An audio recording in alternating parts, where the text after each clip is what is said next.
নমস্কার, season spice চ্যানেলে আপনাদের সকলকে জানাই স্বাগত। আমি আজকে আপনাদের কাছে সজনে ডাঁটা মাছ আর আলু দিয়ে দুর্দান্ত স্বাদের একটা রেসিপি নিয়ে চলে এসেছি। গরমের সময় সজনে ডাঁটার এই রেসিপিটি আমাদের সকলেরই ভীষণ প্রিয়।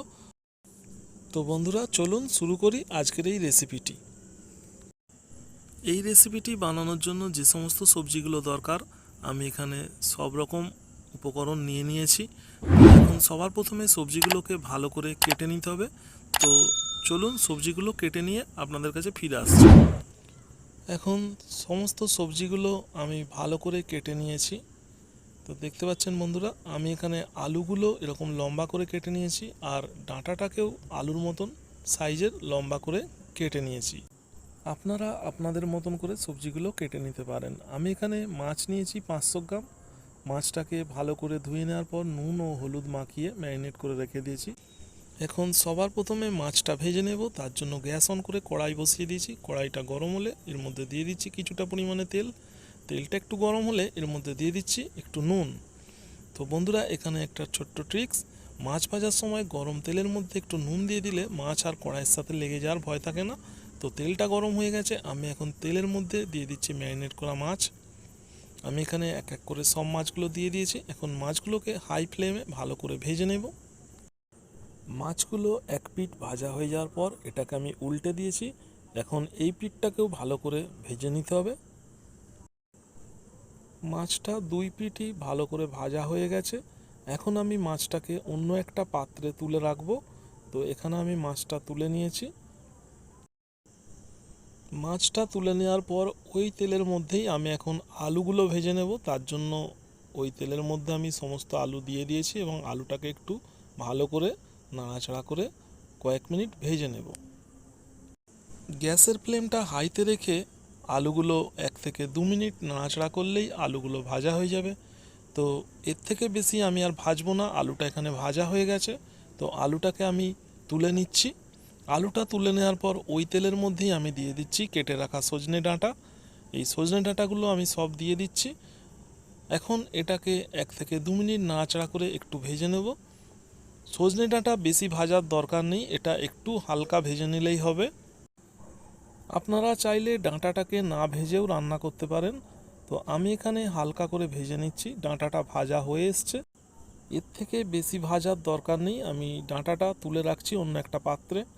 ডাঁটাটা তুলে নেওয়ার পর ওই তেলের মধ্যেই আমি দিয়ে দিচ্ছি হাফ চামচ কালো জিরে, দিয়ে দিচ্ছি 2টো এলাচ, এলাচের মুখটা আমি ফাটিয়ে দিয়েছি, 4টে লবঙ্গ, একটু দারুচিনি, আর দিচ্ছি 2টো তেজপাতা। ফোড়নটাকে একটু 1 মিনিট নাড়াচাড়া করে ভেজে নেওয়ার পর আমি এই তেলের মধ্যে দিয়ে দিচ্ছি পেঁয়াজ কুচি। এখন পেঁয়াজ কুচিটাকে একটু ভাজা করে নিতে হবে। এখন পেঁয়াজটাকে 2 থেকে 3 মিনিট একটু নাড়াচাড়া করে ভেজে নিতে হবে।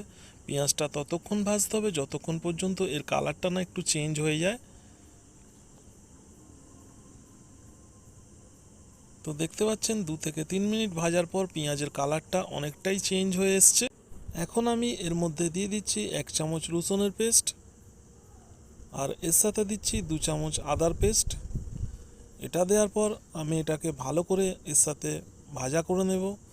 এটাকে ততক্ষণ ভাজতে হবে যতক্ষণ পর্যন্ত এর কাঁচা গন্ধটা চলে না যায়।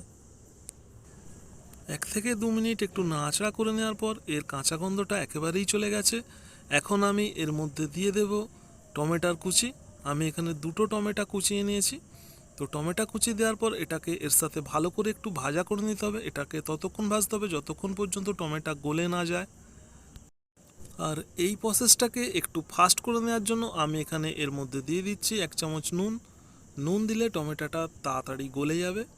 নুনটা দেওয়ার পর আমি এখানে এটাকে ভালো করে এর সাথে মিশিয়ে নেব এবং কয়েক মিনিট নাড়াচাড়া করে টমেটোটাকে ভালো করে ভেজে নেব। এখন টমেটোটা অনেকটাই গলে এসছে। এখন আমি এর মধ্যে দিয়ে দিচ্ছি স্বাদ মতো চিনি। চিনিটা দেওয়ার পর এটাকে আরেকটু এর সাথে ভালো করে মিশিয়ে নিতে হবে। চিনিটা দিলে আপনাদের তরকারির কালারটাও ভালো আসবে। তো এখন দেখতে পাচ্ছেন টমেটো একবারেই গলে গেছে। এখন আমি এর মধ্যে বাকি মশলাগুলো দিয়ে দেব। আমি প্রথমেই দিয়ে দিচ্ছি 1 চামচ লঙ্কার গুঁড়ো, তারপর দিয়ে দিচ্ছি 2 চামচ হলুদ গুঁড়ো, আর দিচ্ছি 1 চামচ জিরের গুঁড়ো, আর দিয়ে দিচ্ছি 1 চামচ ধনিয়ার গুঁড়ো। এখন আমি সমস্ত মশলা ভালো করে কষিয়ে নেব। এই সময় আপনাদেরকে খেয়াল রাখতে হবে কোনোভাবে মশলাটা নিচের দিকে ধরে না যায়। তো তার জন্য আমি এখানে অল্প পরিমাণে জল দিয়ে দিচ্ছি। জলটা দেওয়ার পর মশলাটাকে আরেকটু ভালো করে কষিয়ে নিতে হবে। এখন মশলাটা ভালো করে কষানো হয়ে গেছে, আর যখন দেখতে পারবেন এর মধ্যে থেকে তেল ছেড়ে দিচ্ছে, তখন এর মধ্যে দিয়ে দিতে হবে ভেজে রাখা আলু। আলুটা দেয়া হয়ে গেলে আলুটাকে মশলার সাথে ভালো করে কষিয়ে নিতে হবে। এখন আলুটাকে 1 থেকে 2 মিনিট মশলার সাথে ভালো করে কষিয়ে নেব। এখন মশলাটাকে যত ভালো করে কষাবেন তরকারির টেস্টটা ততটাই ভালো আসবে। তো আলুটা কষানো হয়ে গেছে, আমি এখন এর মধ্যে দিয়ে দিচ্ছি 4টে কাঁচা লঙ্কা। কাঁচা লঙ্কাটা দেওয়ার পর এটাকে এর সাথে একটু ভালো করে মিশিয়ে নেব।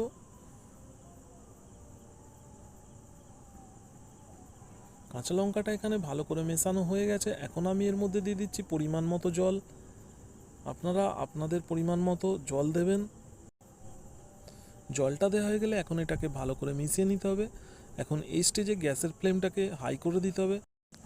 এখন আমি ঝোলটাকে 3 থেকে 4 মিনিট ঢাকা দিয়ে ভালো করে ফুটিয়ে নেব। এখন আমি একটা পেস্ট বানিয়ে নেব। তার জন্য 1 চামচ কালো সরষে, 1 চামচ সাদা সরষে এবং কয়েকটা কাজু বাদাম ভিজিয়ে রেখেছিলাম, এটাকে মিক্সিং জারে ভালো করে পেস্ট করে নিয়েছি। 3 মিনিট পর ঢাকনা খুলে দেখছি ঝোলটা ভালো করে ফুটে গেছে এবং আলুগুলোও মোটামুটি সিদ্ধ হয়ে গেছে। তো এখন আমি এর মধ্যে দিয়ে দেব ভেজে রাখা সজনে ডাঁটা। সজনে ডাঁটা দেওয়ার পর এটাকে আরেকটু ভালো করে মিশিয়ে নিতে হবে তরকারির সাথে। ডাঁটাটা ভালো করে মিশিয়ে নেওয়ার পর 1 মিনিট ভালো করে ফুটিয়ে নিতে হবে। তারপর এর মধ্যে আমি দিয়ে দিচ্ছি ভেজে রাখা মাছগুলো। আমি এখানে এক এক করে সব মাছগুলো দিয়ে দিচ্ছি। মাছগুলো দেওয়া হয়ে গেলে এখন তরকারির সাথে এটিকে একটু ভালো করে নেড়েচেড়ে মিশিয়ে নিতে হবে।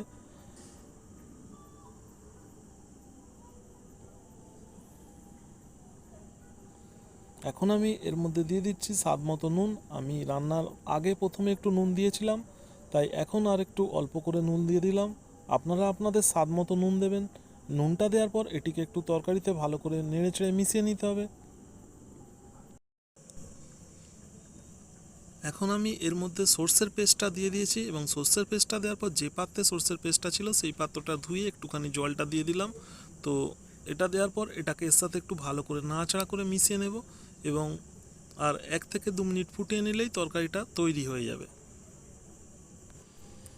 সর্ষে বাটা দিয়ে 1 মিনিট ফুটিয়ে নেওয়ার পর আমি এখানে দিয়ে দিচ্ছি 1/2 চামচ গরম মশলার গুঁড়ো। গরম মশলাটা দেওয়ার পর এটিকে একটু ভালো করে তরকারির সাথে মিশিয়ে নিতে হবে। গরম মশলাটাকে সমস্ত সবজির সাথে ভালো করে মিশিয়ে নেওয়ার পর আমি এখন গ্যাসের ফ্লেমটাকে মিডিয়াম করে দিয়েছি। তো দেখতেই পাচ্ছেন তরকারিটা তৈরি হয়ে এসছে। তো এখন গ্যাসের ফ্লেমটাকে অফ করে দেব। তো বন্ধুরা, তৈরি হয়ে গেল ডাঁটা আলু মাছ দিয়ে অসাধারণ স্বাদের ঝোল। তো আজকের এই রেসিপিটি আপনাদের কেমন লাগলো সেটা অবশ্যই কমেন্ট করে জানাবেন। আর যদি ভালো লেগে থাকে তাহলে অবশ্যই বাড়িতে এইভাবে একবার ট্রাই করে দেখবেন। আশা করি বাড়ির সকলের রেসিপিটি খুবই ভালো লাগবে। তো আমার এই ভিডিওটিতে একটি লাইক করবেন এবং বন্ধুদের সাথে শেয়ার করবেন। আপনারা লাইক করলে শেয়ার করলে আমি পরবর্তী ভিডিও বানানোর জন্য উৎসাহ পাই। আজকের মতো এই পর্যন্তই, দেখা হবে অন্য আর একটা রেসিপি নিয়ে। আপনারা ভালো থাকবেন, সুস্থ থাকবেন, বাড়ির সকলকে ভালো রাখবেন। ধন্যবাদ।